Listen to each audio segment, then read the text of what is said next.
Bonjour à toutes et à tous. Aujourd'hui, j'ai un message essentiel à vous transmettre. Une question, plutôt une affirmation, je dirais même, qui revient assez souvent, que ce soit dans mes coachings ou dans mes bilans de compétences. Vous savez ce qu'on me dit? On me dit souvent, je n'ai pas l'âge pour ça.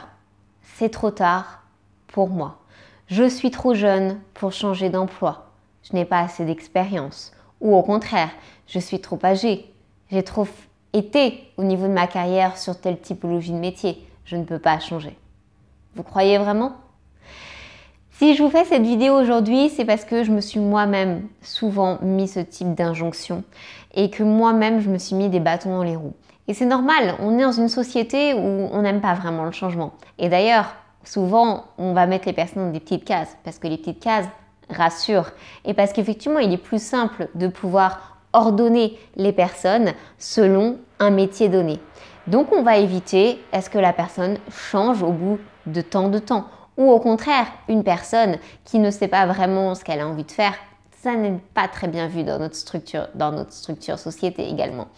Donc, qu'est-ce qu'on fait? Eh bien, on laisse tomber tous les oui-dire et on avance pour soi parce qu'on n'a qu'une seule vie et parce que ça ne sert à rien d'écouter les autres, surtout des personnes qui seront toujours mieux que vous. Donc, ce qu'il faut bien retenir, c'est que l'âge, ce n'est qu'un chiffre. Ô combien le nombre de fois que l'on a pu me dire « mais tu es trop jeune pour faire ceci » ou « mon Dieu, arriver à faire cela à ton âge également », comment est-ce qu'on devrait prendre la chose? Certainement peut-être positivement. Mais l'âge, ce n'est qu'un chiffre qui indique depuis combien de temps vous êtes sur la Terre depuis votre naissance. Ça ne révèle en rien votre expérience, ça ne révèle en rien votre vécu, ce que vous connaissez ou non. Alors, certes, on aime bien mettre les personnes également dans des généralités. 18 ans, on passe son bac, 20 ans, on est dans les études supérieures. Souvent, si on va jusqu'à bac plus 5, on s'arrête à 25 ans. 30 ans, on est sur effectivement les enfants, la maison. 40 ans, c'est la crise, souvent à ce moment-là. 50 ans, les enfants sont plus grands. Oui, certes, on est sur un cycle de vie. Mais chaque individu est différent. Et chaque individu évoluera différemment également. Ne partons donc pas sur de la globalité. Elle n'est pas bonne pour nous. Donc, individuellement, pensez. Dites-vous, et même si on essaie de vous mettre dans ces cases, ce que vous avez envie de faire. Si vous avez 20 ans et que ça fait 2 ans que vous travaillez, ou même peut-être plus, mais que vous ne vous plaisez pas dans votre emploi, qu'est-ce qui vous empêche de commencer à vous renseigner pour en changer? Pour faire un bilan de compétences, ce genre de choses. Et pareillement, vous avez 55 ans et on va me dire 55 ans, j'ai fait toute ma carrière dans tel ou tel domaine d'activité, pourquoi changer maintenant? Pourquoi?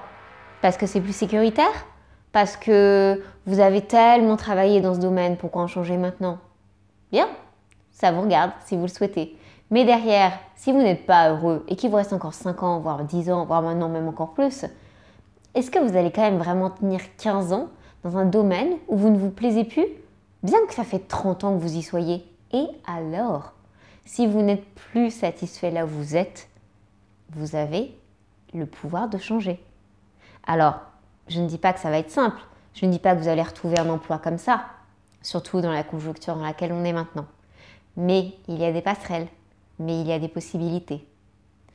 Et j'invite les personnes qui se posent vraiment les questions à venir se renseigner. Je vous assure que j'ai, au vu du nombre de personnes accompagnées, des personnes qui avaient plus de 55 ans et qui arrivent très bien à se reconvertir. C'est possible, mais il faudrait déjà laisser la petite graine germer. Vous pensez pas? Bon, alors, on sort de tout ça, de tous ces préceptes, et enfin, les oui-dire, on y revient.